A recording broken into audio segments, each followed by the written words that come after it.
I am curious about your involvement with this forum and what the connection is between the two cities. First of all, thank you for having me here. It's my pleasure that I can join this interview and also the forum that between two great cities, New York and Shanghai. Obviously, Shanghai is my hometown, and congratulations for New York Knicks. I won the title after half century almost. Yeah.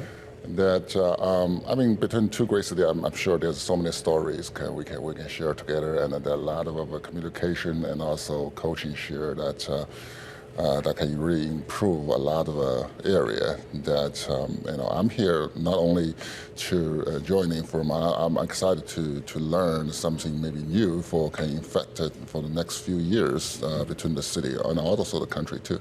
Your whole life story, certainly your professional story, is kind of rooted in that connection between Shanghai and the U.S. And obviously, you coming into the NBA, being the first Chinese player to be drafted #1 in the NBA draft. And you became a cultural icon, not only for the Chinese people back home, but also for the NBA fan base here, an NBA that was really trying to expand its reach globally.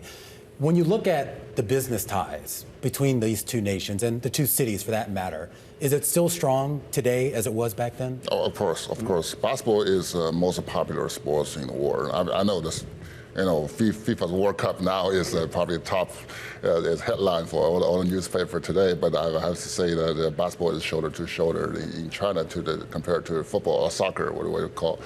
That influences so many of the young generation that they play on a basketball field every day after school.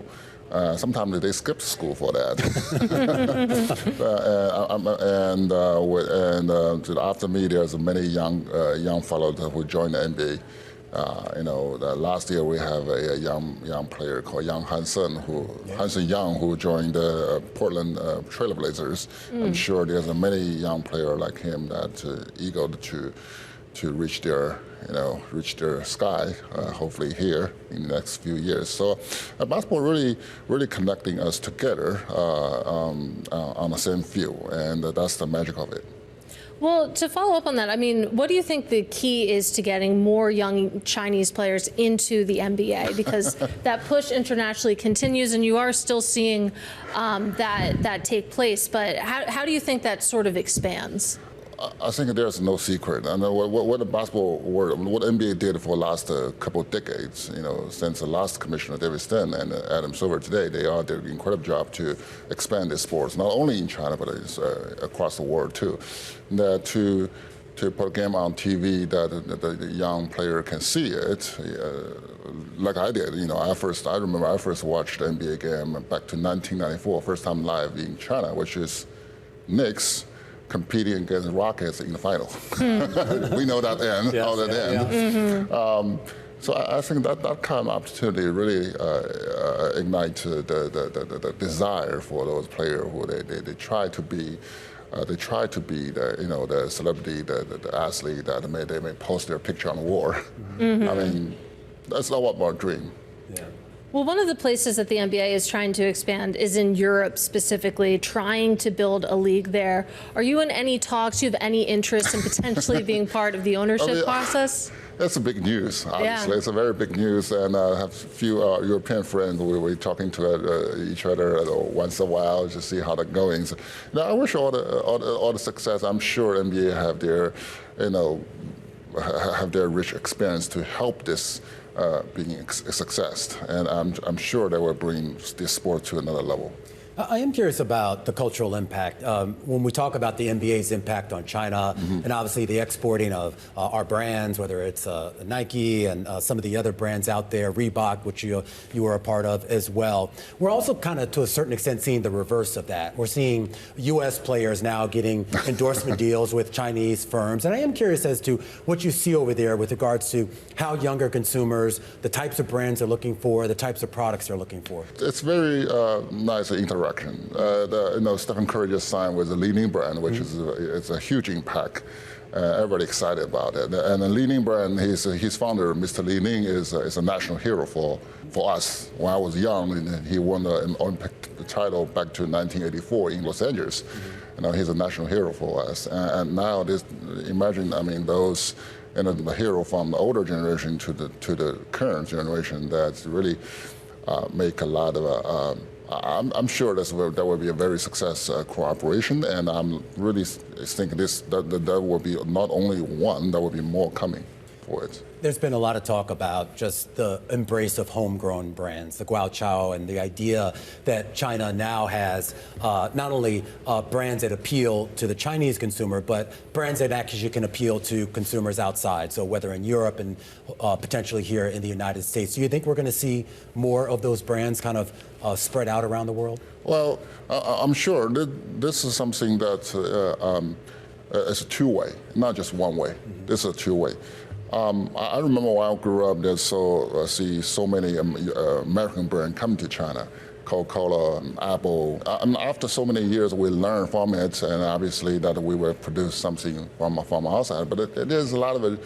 I think there's a lot of a process to need to take in, but you cannot deny that we learned so much from it, from the previous process, which is I just mentioned the brand. Well, I'd love to talk a little bit more about your investments, because one of them is the Asian University Basketball League. Nets owner Joe Tsai also is invested there. Talk to us a little bit about what your thought process was behind that investment and what you're hoping that, that can achieve. I'm always excited about NCAA. The NCAA, besides NBA, NCAA is the most successful basketball brand in America. That for sure. And in China, that we have our college basketball league too. But also Asia, especially Asia is a big market, and there's many famous college basketball teams that are out there. I mean, and I spoke to Joe that we agree that they need a platform that can put everybody together, and we're sure that in that area we somehow, hopefully in the future, after a couple of years, that we can create similar things like NCAA. Interesting. So trying to bring that NCAA model to China. I am curious. I mean, when it comes to your own investment, do you have any interest in investing in sports outside of basketball, or is that really where you want to stay? Well, I have my own foundation with my family. They're called Yao Foundation. That's was almost 20 years. We started this after 2008. If you remember that we hit by a major earthquake, and they're right before the Olympics. Then we lost so many souls in there.